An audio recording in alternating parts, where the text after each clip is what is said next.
Lewis Hamilton's start at Ferrari has definitely been considered a roller coaster one, and the 7-time world champion has hit out at the critics who question his ability to adapt to a new team after 12 years spent with Mercedes. But with a lot being at stake for Ferrari regarding the 2025 season, can Hamilton put the money where his mouth is, and more importantly, can he overcome the challenge of Leclerc?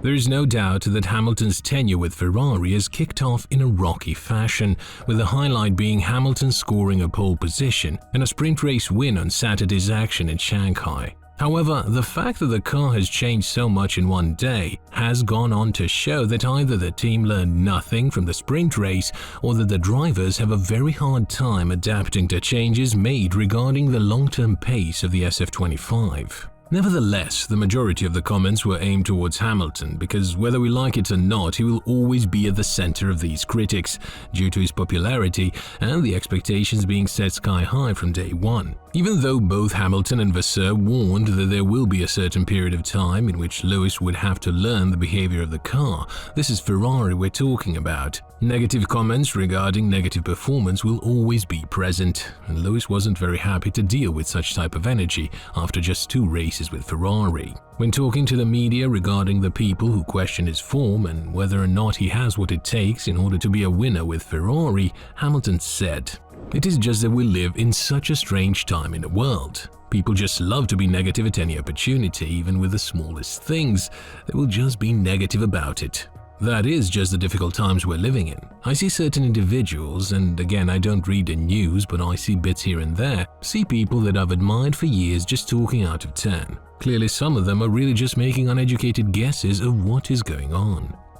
And if we're being brutally honest, the situation in Great Britain hasn't been perceived very well when it comes to Hamilton's switch to Ferrari. Although many of us know that he was treated unfairly throughout the last couple of years in Mercedes, many believe that the team can turn the fortunes around and that his move is considered a treason, to say the least. This might be very hurtful for Hamilton and his devoted fans because Mercedes didn't listen to him when it mattered the most, and now that he's started to look for greener pastures elsewhere, he's suddenly this demon that turned his back on the team.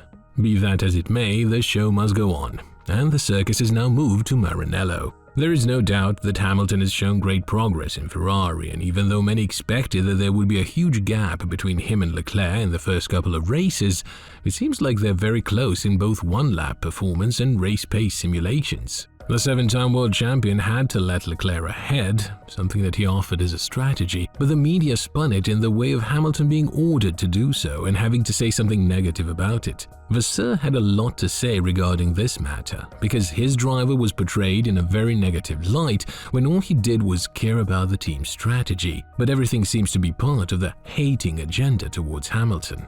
Furthermore, the Brit said that he doesn't feel like he's being appreciated for all the efforts he's done to adapt in Ferrari, because at the age of 40, changing the environment and hoping to compete at the highest level straight from day one is just a bit far-fetched of an expectation. Elaborating further, the 7-time world champion added, "It's just a real lack of appreciation. It's not easy moving to a new team that works completely differently with completely different characteristics of the car. You don't just jump in and it's good. I mean, it's true, if you look at Vettel, if you look at Alonso, they did a great job when they joined the team in their early phases, but to build long-term success with a team is something that takes time. That is what I'm trying to do. I'm not trying to jumpstart it or get ahead of myself. I'm just taking my time to build with this great team."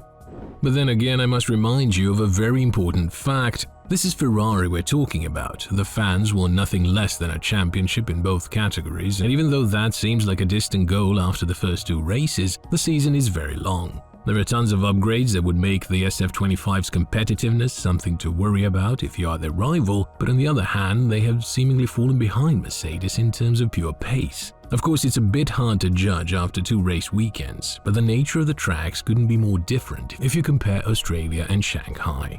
But what has been a subject of comparison in these first 2 weekends is the performance of both drivers against each other. Although Leclerc was far away from Hamilton during the sprint race, in the main event in China, the Monegasque was much faster, even with a broken front-end plate. This is something very worrying for Ferrari because of 2 reasons. The first one is that their car seemed to work perfectly well with a broken part of it. And the second one is that Hamilton lost trust in the SF25 in a matter of 24 hours. Obviously, such swings in performance cannot be accepted if they were to compete for both championships, and one of the biggest critics regarding such a performance is Jeremy Clarkson. It's important to everyone in Formula One that Ferrari does well because all the other teams are businesses and Ferrari is more than that. It's the heart and it's the soul. It was crucial then that the team's new boy Lewis Hamilton came out of the traps like he'd been fired from a gun. And how good would that be if it happened in China in front of a crowd that thinks he's a god? And blow me down it did. For the sprint race in Shanghai last weekend, the elder statesman took pole position and then cruised away from the pack to win the race as well. What's interesting and troubling is that a few hours later, having created headlines around the world, Lewis could only qualify for the main event in 5th. And in the race itself, he was so slow he let his teammate overtake him. And then he was disqualified. How is that possible? To go from hero to zero on the same track? On the same day, it makes no sense. Now that we are headed to Suzuka, the team will be more than happy to exploit the car's dominance in the medium and high-speed corners. And in China, the team learned a lot when it comes to the car's weaknesses that need to be addressed. This is something that Hamilton is very positive about heading into the remainder of the season as he continued to elaborate.